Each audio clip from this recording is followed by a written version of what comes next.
Ayoko na magpakatanga para sa kanya, Flor. Hindi kayang bawian ng lahat ng sorry niya at pagsisisi niya. Ang sakit na binigay nila sa akin.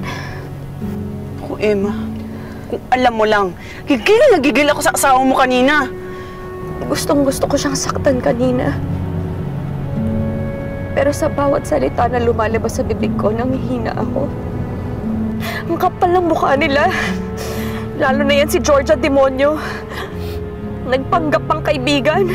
Kaibigang ahas. Nalililingkis yung asawa mo. Dapat sa kanya sinasapak yung mukha eh. Hanggang bumaon pa loob. Kapal pa ng mukha, nagawa ka pa niyang laitin. Wala na akong pakialam sa kanila. Isipin mo na lang yung anak mo.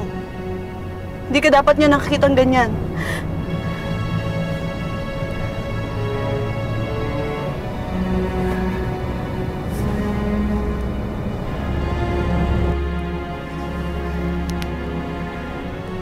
Hello, Manang Loleng? Manang, makinig kang mabuti na gagawin ka.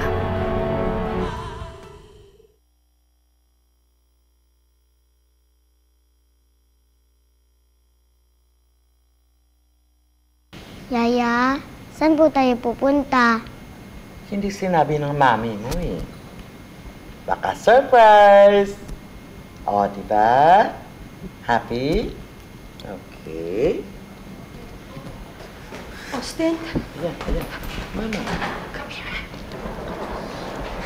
Mommy, are you okay? You look sad.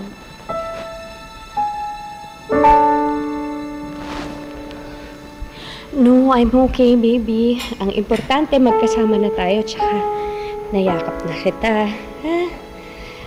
Ikaw ang nagpapalakas ng loob ko. Anak, aalis muna tayo dito, ha?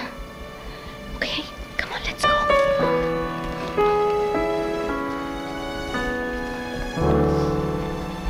Saan kayo pupunta?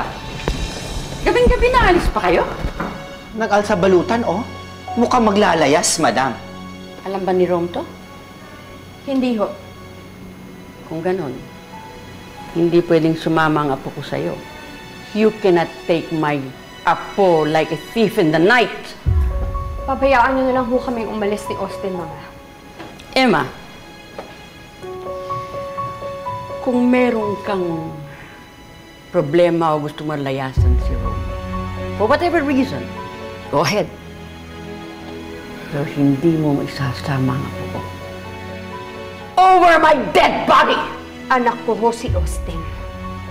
Sasama siya sa akin at wala kayong karapatan na pigilan kami.